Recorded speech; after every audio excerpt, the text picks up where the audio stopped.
This is Old Radio Guy with a solution to a bug running plugins and Affinity Photo on an iMac desktop. My tests were done in Mac OS Catalina version 10.15.4. These observations apply to the current version of Affinity Photo as of April 2020 on an iMac, not a Windows machine. In addition, I'll attempt to clarify the complicated process of installing plugins in Affinity Photo. Those of us using Photoshop plugins who abandoned the Adobe app for Serif's innovative Affinity Photo have been frustrated with Affinity's sluggish efforts to find a way to run our favorite plugins. While many third-party plugins remain on the unsupported list, earlier this year, two major suites of plugins from Topaz Labs and DxO finally could be operated smoothly in the Mac version of Affinity Photo. Recently, however, Serif pronounced Affinity Photo 1.8.3, which had been in beta, finished, and released it as the current standard for the product.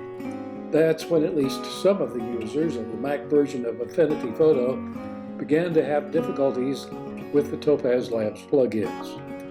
I did not encounter any problems with the DxO Nik plugins before I found an answer to the Topaz challenge.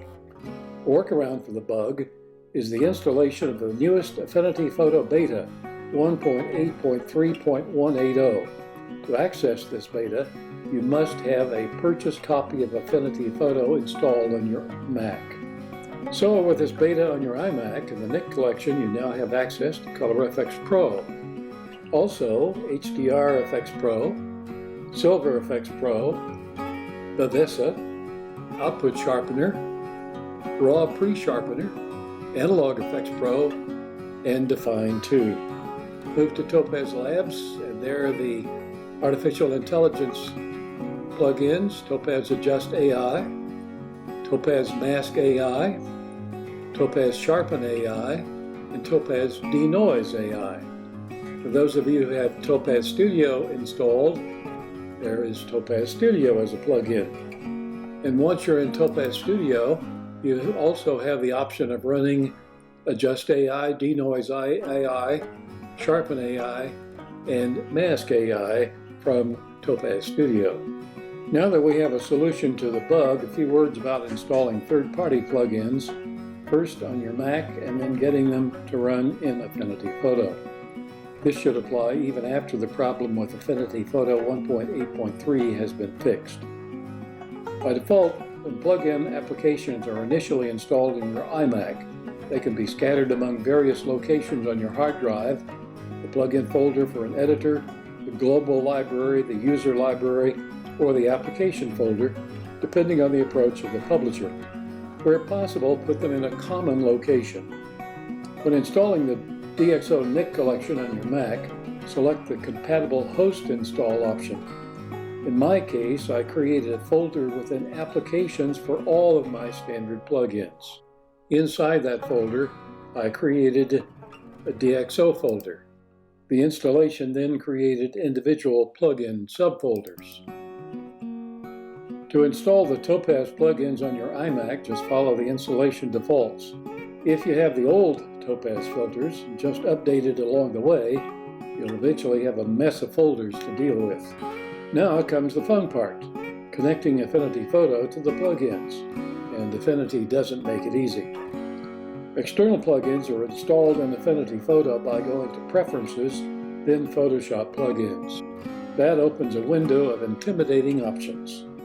On the left side of the window is an indication that plugins will be automatically detected if placed in the default folder, and then an option to open the default folder in Finder. In my opinion, it's better to ignore this installation option. Below that is a list of plugins. Why this list shows ColorFX Pro and Analog Effects Pro as working and all others is unknown to me. At the bottom of this side of the window is a choice: allow unknown options to be used. The box should be checked to make the unknowns run. On the right side of the Photoshop Plugins window is a section for plugin search folders with remove and add buttons. Many plugins have support files which are located in another folder, so immediately below is a section to remove and add plugin support folders. Having to add many more folders can get messy, so I simply use the root folder eliminating the need to add additional folders. Go to iMac and select Macintosh hard drives. And there you see it's added the root folder a second time. After setting the root folder, press the Global button to authorize global. There's also a remove and add here if you decide to assign specific support folders. Finally, at the very bottom is a reminder that Affinity Photo must be restarted for changes to take effect. Making the Affinity Photo connection with the DxO Nik collection is now fairly easy for me. I navigate to the DxO folder I set up and select it. After a restart of Affinity Photo, the DxO Nik collection will be available for use. DxO, by the way, has a set of instructions for this setup. You can do a Google search and find that setup page. One warning, however, if you have DxO Film Pack and DxO Viewpoint installed on your iMac, your plugin files could find their way into this folder right here. And as a result, they'll show up in your plugin list. At present, they are incompatible and could cause Affinity Photo to freeze or crash. Just delete those plugins in the folder if you see them. With the new Topaz Labs plugins using artificial intelligence, the actual plugins are buried deeply within the hidden apps folders. So it appears you're installing the apps, but Affinity finds the plugins once pointed in the right direction. In addition, connecting the Topaz plugins can be more challenging because of the lack of uniformity in the way these apps are installed in the iMac. Denoise AI, Sharpen AI, and Topaz Studio are all in the same main folder.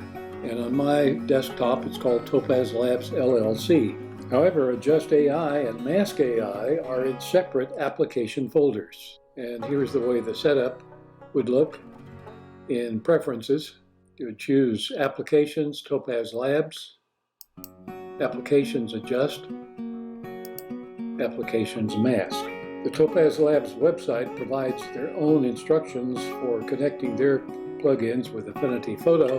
Again, you can do a Google search and find that setup page. I hope these tips have been helpful to those of you on an iMac who have been having problems, thanks to the Macau Photo Agency via Unsplash for use of the timely coronavirus pandemic image in this demonstration.